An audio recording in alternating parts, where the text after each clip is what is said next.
algún convivio dentro de febrero. No sabemos qué mes, qué domingo, pero dentro de febrero. Y referente al Congreso, hacer mucha hincapié. Vamos a darle un aplauso. ¡Cumpleaños! Feliz cumpleaños, Rebeca. Que Dios te bendiga y tengas muchos más. Sí. Salim no, es Rebeca. Salim cumple más adelante. Y bueno, hacen hincapié sobre el Congreso, ¿verdad? Estamos organizándonos, estamos yendo básicamente en 2 vehículos. Entonces, el costo es muy, muy barato. Si tú ves lo que es el Congreso de Mujeres y este Congreso, es verdad, en el de mujeres hay comidas, esa es la cuestión.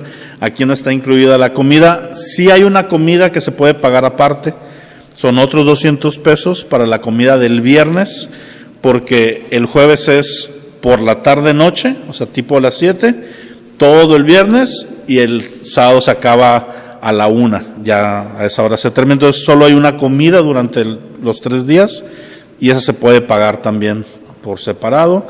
Entonces nada más apúntense por favor con Anel, los que estén, si ya me dijiste que vas a ir, como quiera apúntate con Anel, ¿verdad? No hagas la de el pastor sabe que yo voy, no, ve y apúntate y vamos a hacer un grupo de WhatsApp. El plan es quedarnos todos en un mismo lugar, en un Airbnb. Si no se llegara a poder hacer lo del Airbnb, nos dan hospedaje en Amistad, pero se tiene que pedir con tiempo. Entonces, también ahí, lo único que no hay es cuidado de niños durante este evento. Entonces, para los que quisieran ir, tienen niños, pues que sepan organizar esa parte. Acompáñame a Jeremías capítulo 1.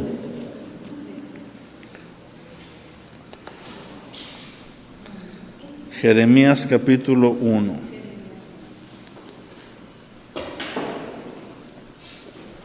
Fíjate que estamos, el ambiente cristiano de México, estamos muy contentos, pero tristes a la vez, porque partió con el Señor el hermano Wayne Myers a la edad de 103 años, ¿verdad?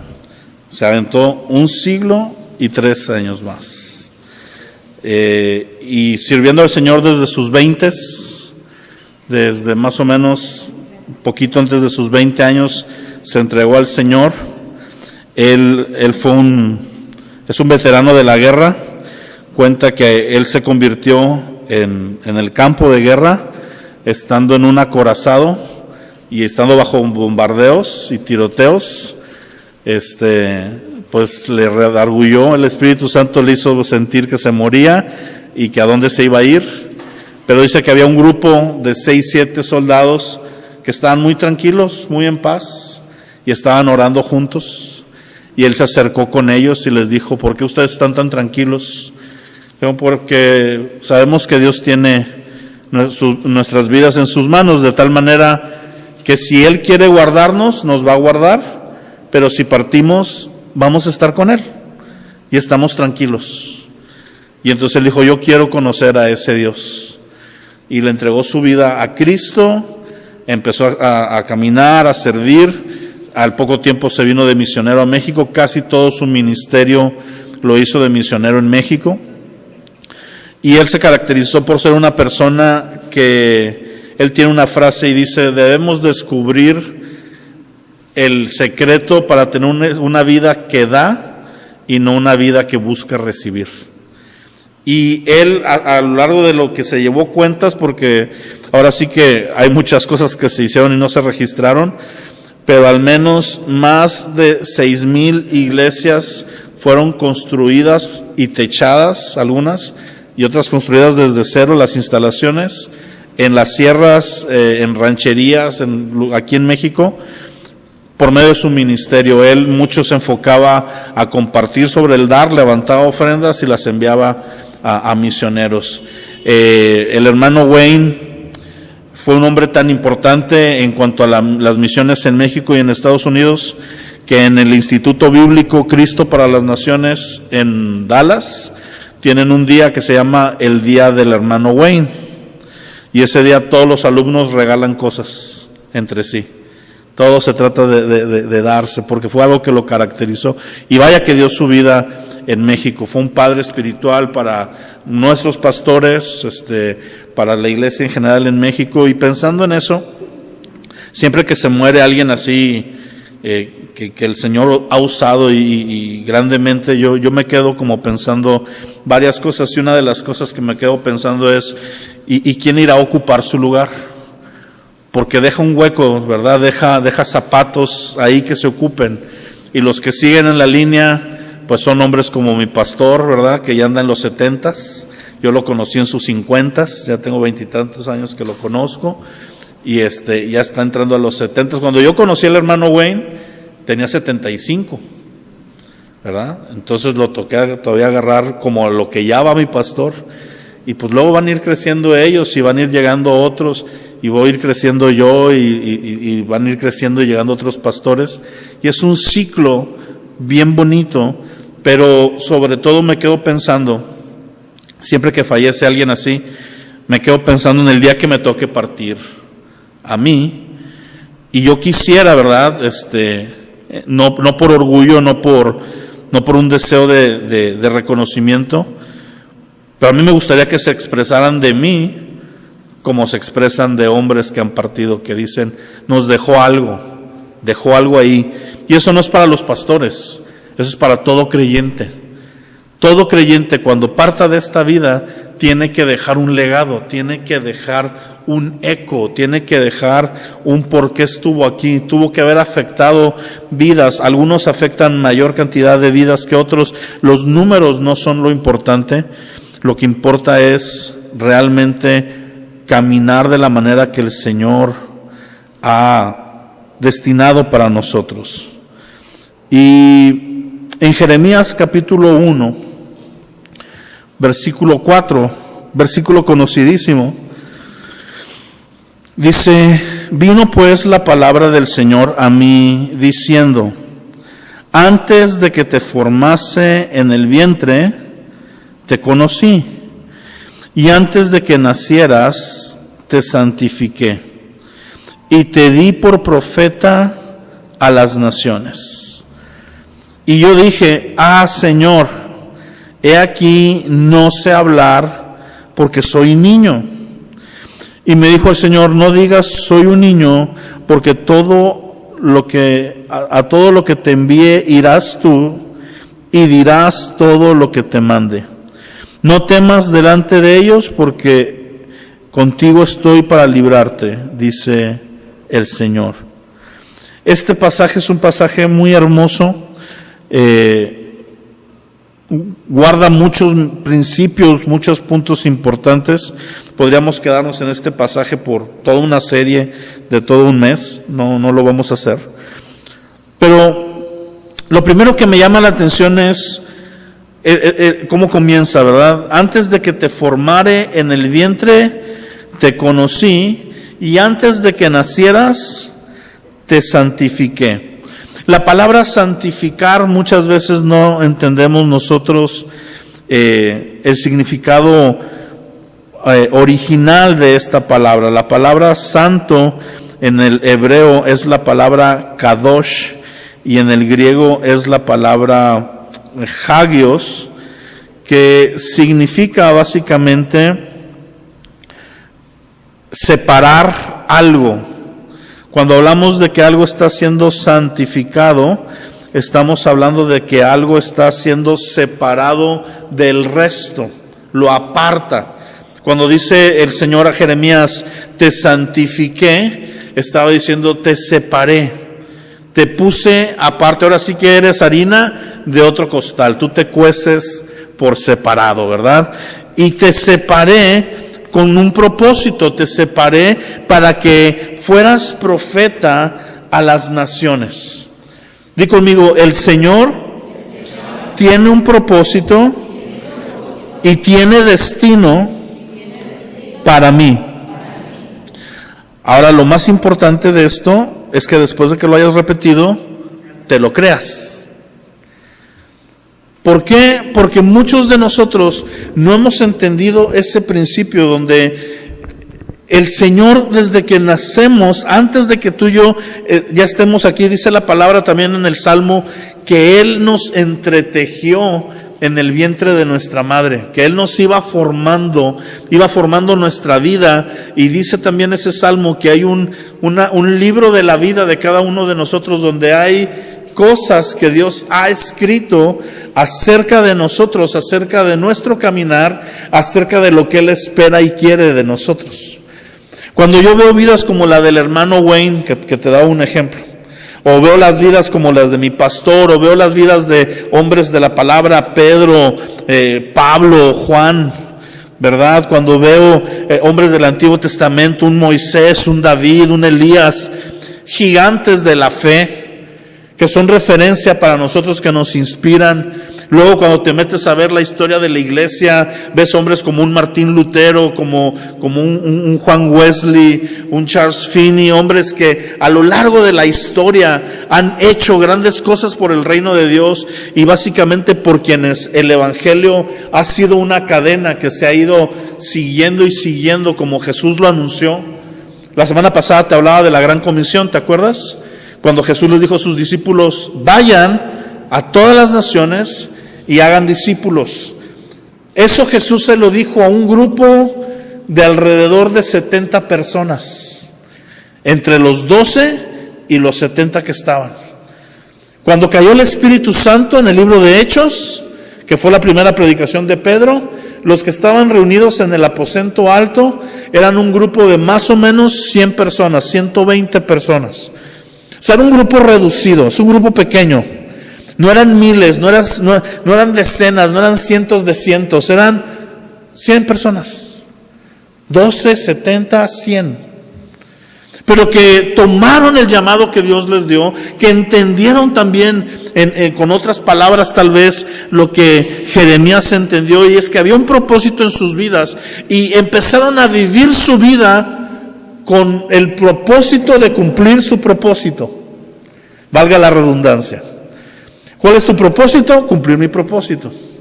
Y entonces uno se pregunta, ¿y cuál es el propósito que hay que cumplir? Sencillamente, la Gran Comisión es uno de ellos. Vivir para su gloria, que era de lo que hablábamos los primeros días, es otro de ellos. ¿Te acuerdas? Todo me es lícito, mas no todo me conviene, pero en todo haré por todo para la gloria de Dios. Vivir para glorificar a Dios. Y luego hay propósitos específicos que cada uno de nosotros irá teniendo y desarrollando. Pero el punto es que estos hombres, un grupo reducido de personas que entregaron su vida y que fueron afectando a otros, me gusta esa palabra, afectar, como si fuera algo malo, pero no es algo malo. Pero la verdad es que todos los que hemos sido tocados por el Evangelio de alguna manera afecta nuestra vida, afecta nuestra visión, afecta la forma en la que caminamos, afecta lo que creemos, afecta lo que empezamos a amar, afecta lo que empezamos a perseguir, y es todo un afectadero. Enrique Bremer lo dice de una forma muy graciosa. El pastor Enrique Bremer dice: Dios me echó a perder la vida, y lo dice como yo la tenía planeada. Y es cierto, porque uno tiene sus deseos, uno tiene sus propósitos. Ustedes ya saben el mío, ¿verdad? Yo iba a ser dentista, yo que iba a estar aquí. Yo tendría que estarle sacando las muelas, no aventándoles pedradas cada domingo. Era dolor de otra manera. ¿Sí? Yo podría sacarte la muela ahorita, no tendrías que ir con Irán mañana, ¿verdad? Yo podría hacerlo ahí con Salim. Pero Dios tenía otro propósito, y cuando Él viene y afecta nuestra vida es porque entendemos esta parte. Yo me acuerdo precisamente, el llamado de todos nosotros es muy parecido. Es Dios diciéndonos algo y normalmente nosotros contestando con una excusa. Dios le dice a Jeremías: desde antes que nacieras te santifiqué, te aparté, tienes un propósito. Tú, cuando naciste, en la situación que haya sido, bajo las circunstancias que hayan sido, en el entorno que haya sido, Dios ya tenía un plan para ti y para mí. En este tiempo, en esta generación, yo muchas veces me pongo así muy filósofo, ¿verdad? Y me gusta echar a volar la mente. Y yo me acuerdo cuando yo le decía: Señor, ¿por qué no me tocó nacer en Israel en el año 30? y caminar contigo, ¿verdad? Que habláramos de Jesús, Mateo, Marcos y Abimael el celote, ¿verdad? Porque así hay un discípulo, Simón el celote. Y a lo mejor yo hubiera sido Abimael el incrédulo, Tomás. ¿Sí? Judas no. Ahí sí no le juego. Pero todos los demás, ¿verdad? Que hubiera sido uno de ellos. Y luego me ponía más acá. Bueno, no me tocó ese, pero ¿por qué no me tocó en Alemania en 1547, en el tiempo de la Reforma, y ser Abimael Lutero? ¿Verdad? El Abimael no me lo quito, entonces Abimael Lutero, ir y clavar las tesis en la capilla de Wittenberg y provocar una revolución. Y ¿por qué no me tocó estar en Los Ángeles, en la calle Azusa en 1905, verdad? Y me ponía a pensar en esos eventos grandes que la iglesia ha tenido a lo largo de los tiempos, y la respuesta es muy sencilla, porque hay un propósito para ti en este tiempo, en esta generación, en esta nación, en esta ciudad, en este punto.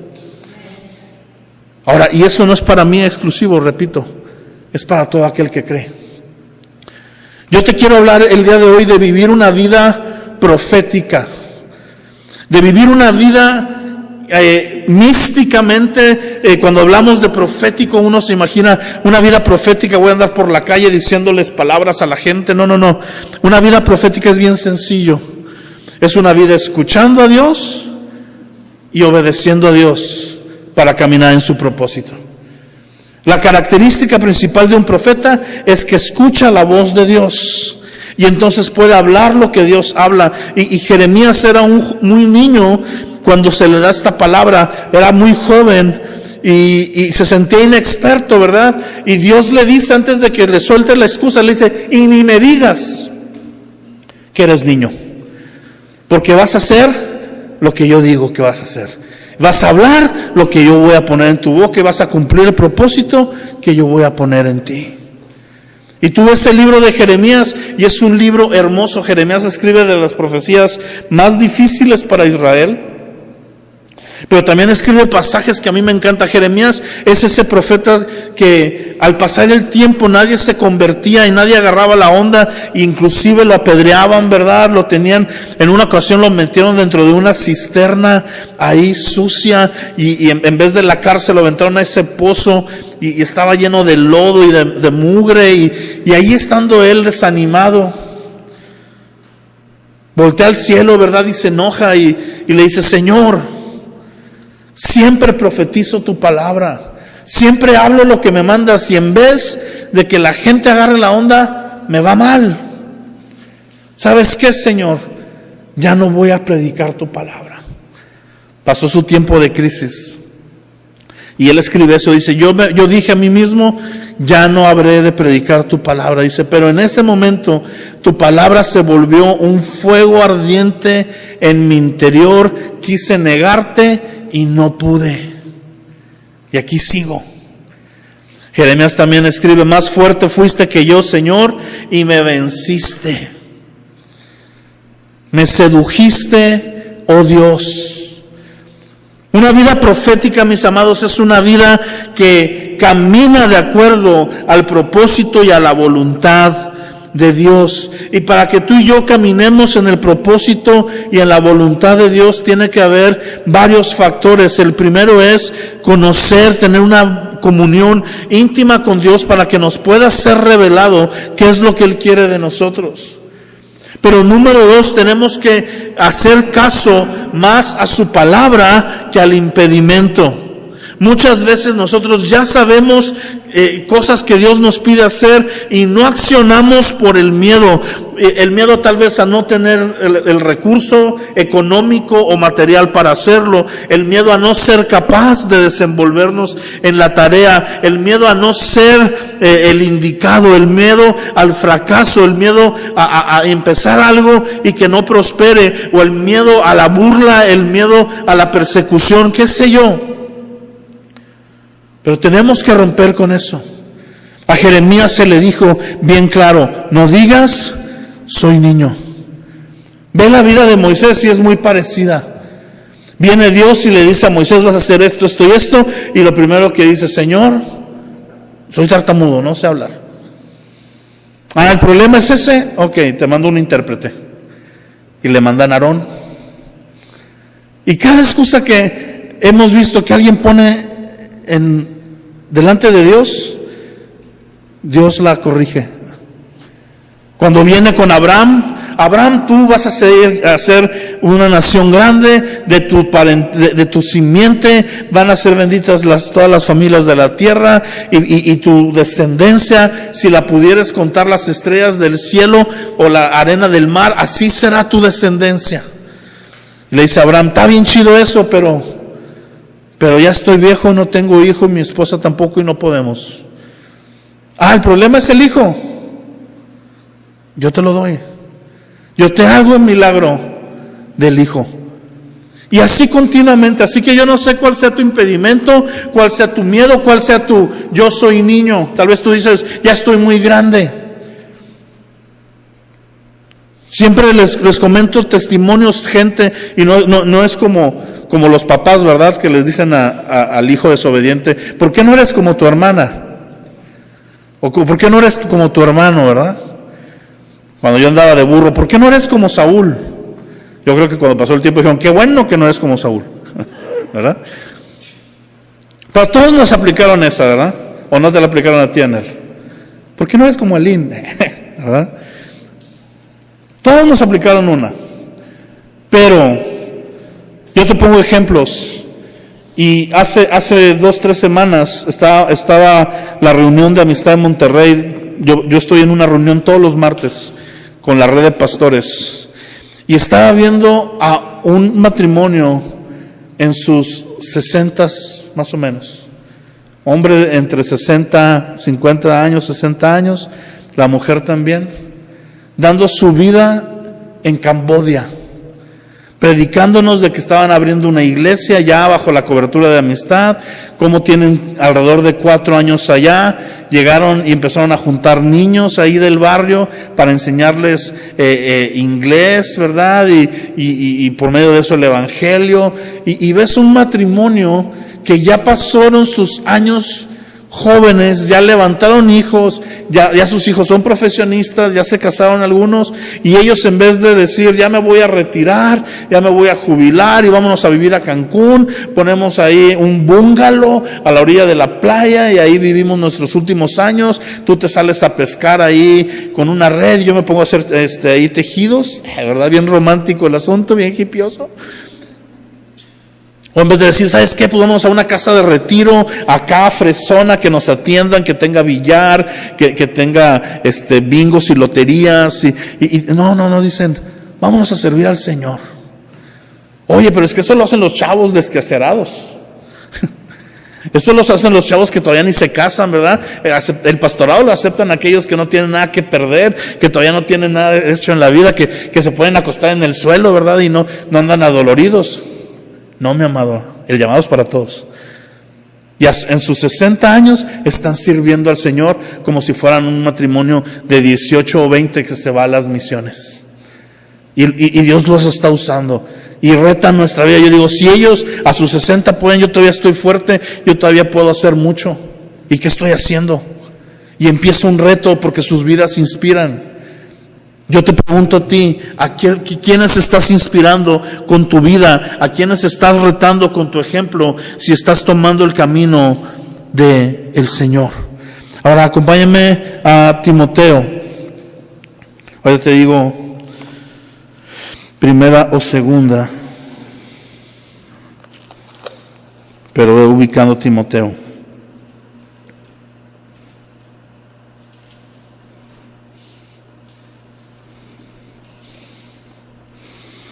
Timoteo es muy parecido a Jeremías. 1 Timoteo 1. Timoteo es un jovencito con un reto grandísimo. Timoteo es el perfecto ejemplo de alguien que no tenía nada a favor para desarrollar la tarea que tenía que desarrollar. Timoteo es un joven que el apóstol Pablo se encuentra en un viaje y que carece de un padre espiritual.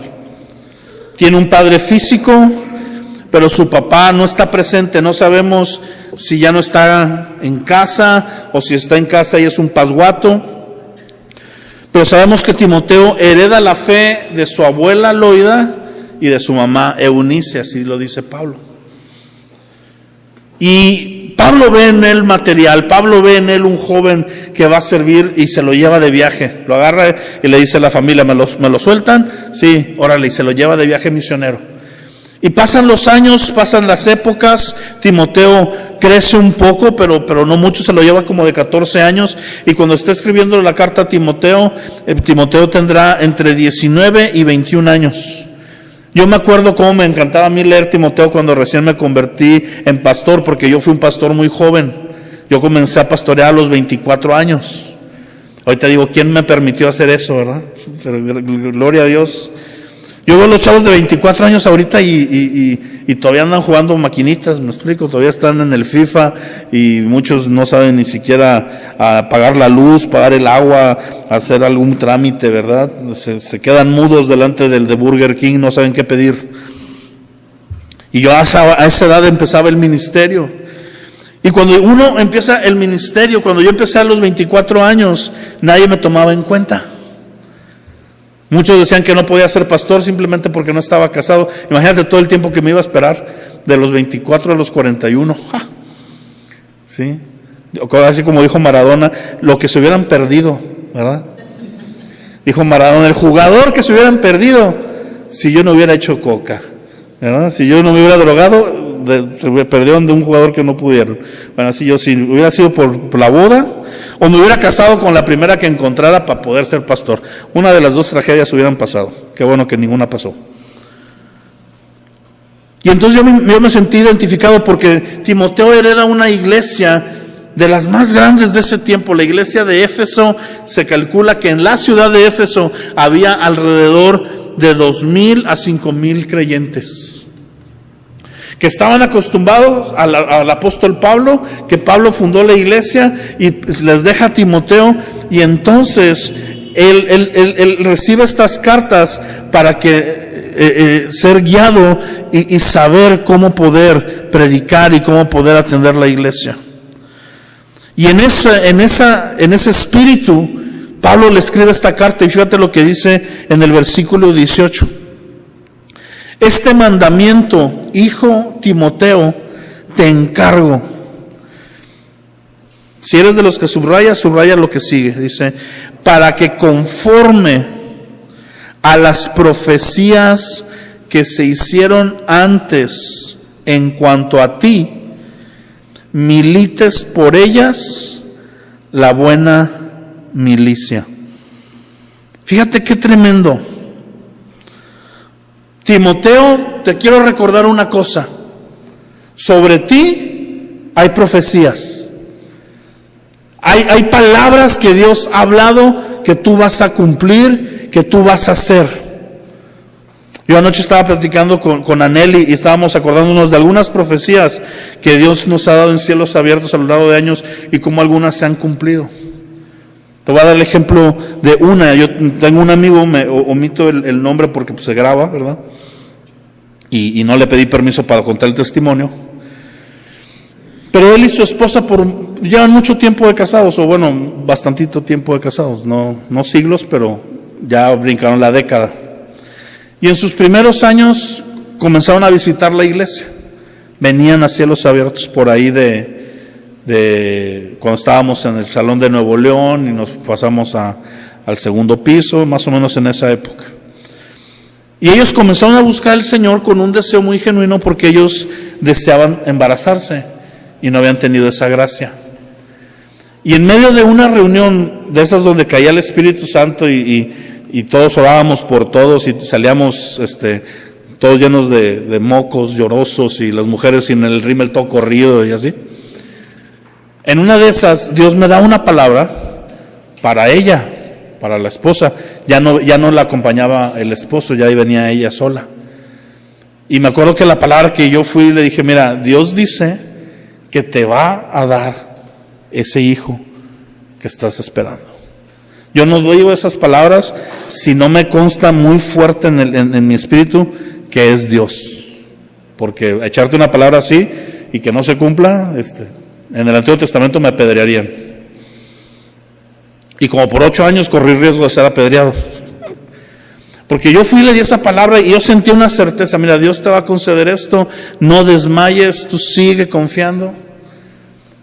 Y pasó el tiempo. Dejó de venir a la iglesia, pero Dios es bueno y Dios cuando da una palabra, la cumple. Y por gracia, no si venimos o no venimos, no si hacemos o no hacemos. Hay palabras que Él cumple por gracia y hay otras que tenemos que ayudar a que se cumplan, pero ese tipo era por gracia.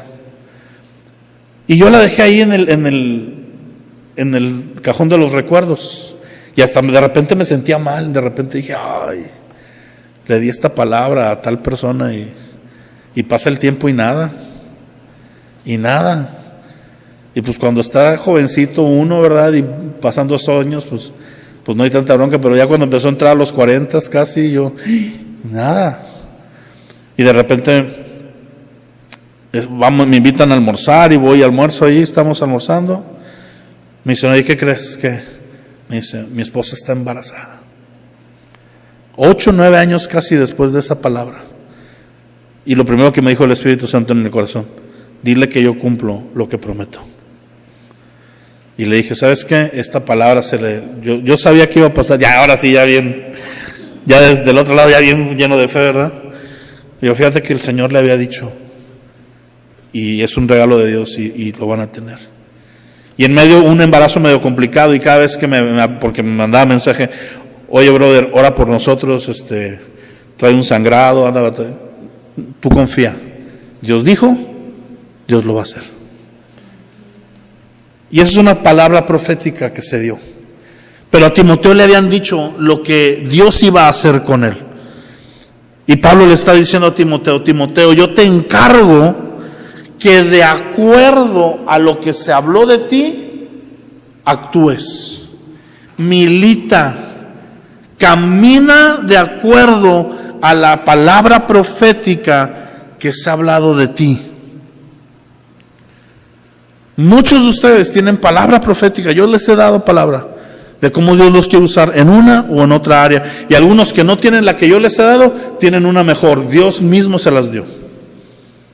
Cuando yo estaba en tiempos de crisis, cuando yo no sabía qué venía con mi vida, venían palabras de reafirmación. Ya lo he contado, pero para los que no han oído el testimonio, se los voy a volver a contar. Y con esto termino. Pero cuando yo recibí mi llamado, yo lo recibí en secreto. Yo estaba orando en el baño de mi casa, bañándome, porque mis primeros tiempos de oración beneficiaban a la Comapa. O sea, yo oraba mientras me bañaba, porque hacía un calor de los 1000 demonios, ¿verdad? Y entonces el agua fría, y ahí yo me ponía a orar, 1:30, ¿verdad? Orando, y mis papás tocando. ¿Qué tanto haces? Yo orando, ¿verdad? Y en medio de eso yo recibo un llamado. Y cuando uno recibe un llamado, yo no te lo puedo explicar a menos que lo hayas recibido. Es como esas palabras que Dios te da y que cuando la gente te pregunta, tú no puedes darle una explicación coherente, pero en tu corazón sabes que hay una certeza de que fue Dios. No tienes cómo explicarlo, no tienes cómo defender el punto, más que la certeza que hay ahí. Un maestro le dijo a un amigo, yo nada más sé que Dios te llamó porque eres bien terco y aquí sigues. Y si Dios no te hubiera llamado, ya te hubieras largado con todo lo que ha pasado y aquí sigues. Y había esa confianza, pero va pasando el tiempo, como en el embarazo que te cuento, van pasando los años y en vez de que las cosas se acomoden, se ponen peor. ¿Les ha pasado? Y de repente en la casa, pues mucha oposición para que yo sirviera al Señor. Obviamente mis papás preocupados de que yo me estuviera yendo a una secta, ¿verdad? O a algún grupo raro. Decían, los gringos te lavaron el cerebro, porque tuve a bien convertirme en una iglesia de un pastor americano, ¿verdad? Y no, ellos te quieren lavar el cerebro y te quieren quitar el dinero y todo lo que decimos, ¿verdad? Y me acuerdo que que decían, es que yo tengo un llamado, Dios me dijo que yo fuera pastor, yo quiero servir a Dios. Y en esa estira y afloje, ¿verdad? Me acuerdo que hubo un evento en Amor Viviente. Y ese día me pasó de todo. Me acuerdo que me levanté y en la mañana me peleé con mi mamá, y luego mi papá era de las pocas veces que se puso de su lado y también se enojó conmigo. Y yo tenía clase y nos movieron el examen de horario, yo tenía que ir a la iglesia en la tarde del evento y me atravesaron el examen, y luego cuando iba en camino choqué, le pegué a un bochito así que no se movió, avancé yo sin ver y le di un talloncillo, ¿verdad? Y yo sentía que el mundo se me caía encima, no era nada, pero para un batillo de 18, 19 años, yo sentía que todo se me caía encima. Yo me acuerdo que ese día yo llegué a la iglesia harto, fastidiado, de no sé qué hago aquí, ¿verdad? Y todavía llego y me regaña, Paul, llegas tarde y ponte a hacer esto, y ahí ando haciéndolo, ¿verdad? Y predica un pastor que yo no conocía. Predicó de Jeremías 1. No le robé la predicación, pero predicó de Jeremías 1. Y me acuerdo que se acabó su predicación y puso a la gente a orar. Y empezó a hacer algo que yo no había visto, porque no se acostumbraba en la iglesia ahí. Empezó a poner la mano sobre la cabeza de algunos y les empezaba a dar palabra profética y les empezaba a decir, Dios dice que contigo va a hacer esto, esto y esto. Y dije, pues cualquier puede hacer eso, ¿verdad? Yo digo, te va a ir bonito, pues está padre la profecía. Pero me acuerdo que agarró a una amiga que yo la conocía bien y la empezó, haz de cuenta, que a leer así el diario secreto de ella. Esta chava recién se estaba convirtiendo, era la popular en el Cebetis, había sido reina del Cebetis y no sé qué tanto rollo, y como que Dios la estaba cambiando y transformando, ¿verdad? Se le estaba quitando ahí un poquito lo frívola y materialista, y Dios estaba haciendo algo bien padre con ella. Y empezó a describir eso de ella, pum, Dios te ha estado tratando y te sacó de acá porque te quiere usar. Y en medio de ese calor me acuerdo que yo me aventé de esas oraciones que digo, qué bueno que Dios lo contestó con amor y no como debió haber sido, porque me tuvo que haber caído un rayo. Me acuerdo que yo estaba así en una desesperación bien sincera, y yo decía, Señor,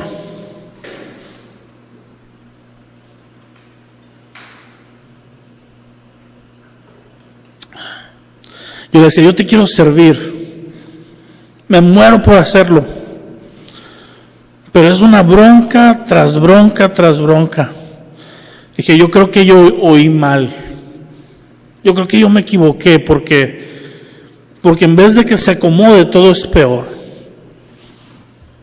Le dije, yo nomás te pido una cosa, yo quiero saber si sí me hablaste, es todo lo que quiero saber.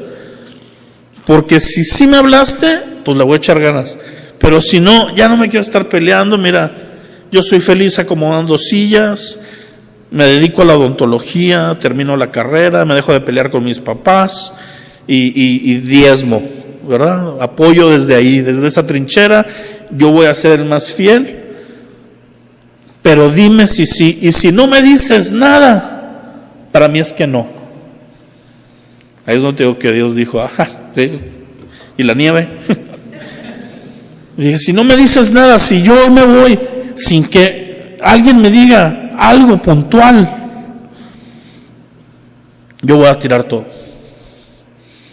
Y lo dije interno, ni siquiera lo oré, y todavía ni siquiera decía amén, cuando siento la mano de Alan Hernández, que después, ahora somos compañeros de la red.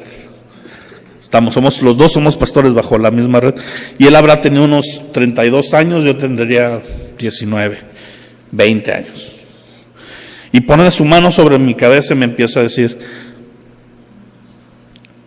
porque me lo pediste en lo secreto, yo te lo digo en público, yo te escogí, yo te llamé, tus papás un día te van a apoyar, todo así, palabra por palabra por palabra.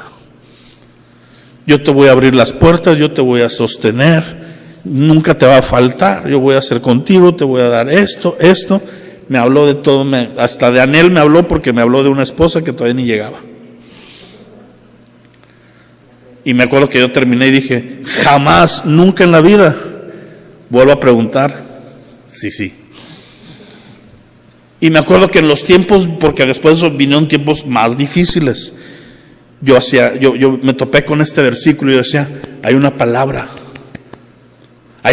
y voy a militar por ella y voy a creer por ella y me voy a dar el paso, y con esa palabra me fui al instituto, y con esa palabra me fui de misiones, con esa palabra viajé a otros países, con esa palabra me fui a Tampico a abrir la iglesia, con esa misma palabra abrimos aquí y con esa palabra estamos hoy aquí. Pero yo no soy nadie especial, eso es para todos. Y a veces te tiene que confirmar con alguien, pero la palabra que más te sostiene es la que te habló en el secreto. Yo solo pedí una confirmación a algo que yo tenía una certeza secreta que me había dado. Y hasta la fecha, ahorita le decía a Héctor, ¿verdad? Porque estaba dándole una lección ahí de vida. Le digo, nunca te limites. Si quieres ir a un evento, hablando del Congreso, Dios te va a proveer, tú muévete. Di que vas, haz lo que necesites. Y le digo, mira, neta, la iglesia yo no sé cómo sobrevive. Matemáticamente nosotros no damos. Volveríamos loco a Aristóteles o a Baldor, al del turbante del Cebetis. A ese lo volveríamos loco, ¿verdad? Porque no dan las cuentas de lo que entra, de cuántos somos, de los gastos que hay y que se cubra. Oye, nos llegó el recibo de luz ahí en la casa y veo el de la casa y veo el de la iglesia y digo, mejor me voy a vivir a la iglesia porque aquí llegó bien diferente, bien barato este mes. Y digo, wow, hasta la CFE Dios la puede tocar. Y si puede con la CFE, puede con todo. Y sale un proyecto y llega el día de pagar la renta y muchas veces 2-3 días antes no hay y luego hay exacto y luego sobra y luego se invierte y luego esto y luego aquello y aquí estamos. ¿Cuánto vamos a estar aquí? El tiempo que Dios quiera. Si quiere que hasta febrero, si quiere que hasta marzo, si quiere que hasta el 27, o sea 2027. Ay, el 28 ya nos vamos, no. ¿Cómo va a ser? No sé. ¿Cómo van a ser los próximos 50 años de la iglesia? No sé. Pero sé que van a ser. Sé que van a estar. Porque Dios tiene un propósito. Y yo quiero que tú y yo caminemos una vida profética, inspirada en una palabra que hemos recibido de Él. Y no necesitas traer un profeta, no necesitas que venga Alan Hernández, no necesito ir a orar yo a tu lugar. Aquí está tu palabra profética. Aquí está tu palabra profética.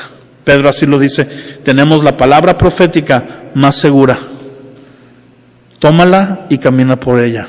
Amén. Padre, te damos gracias en esta mañana, Señor. Porque tú has hablado palabras a nosotros. Tú has destinado una voluntad, un deseo, un camino, Señor.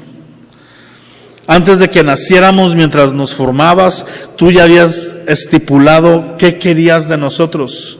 Y eres tan bueno que no nos obligas, nos permites caminar o no en ello.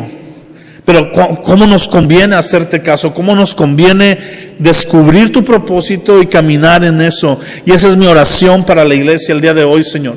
Que todos los que estamos aquí, desde el menor hasta el mayor, Señor, entendamos tu propósito puntual para este momento, para este año, para estos días, Señor. Día a día ir caminando en tu voluntad y cuando lleguemos a los 103 años, si es que nos toca llegar ahí como el hermano Wayne, o a los 80 o a los 70, a los que sean, podamos ver hacia atrás y decir, Señor, he caminado y he cumplido lo que tú querías.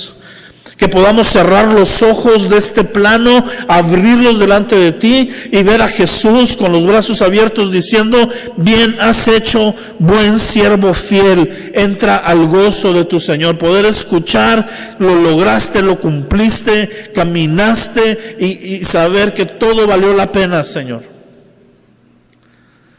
Pero que tu Espíritu Santo nos guíe, nos ayude, nos fortalezca, nos quite los complejos, nos quite las inseguridades, nos quite las limitaciones y podamos vivir en lo sobrenatural, que es una vida profética, una vida militando en las profecías que se han hablado a través de los años hacia nosotros. Sabemos que vamos a ver lo que tú has hablado para cielos abiertos en esta generación o en la que sigue, pero vamos a ver cumplido un lugar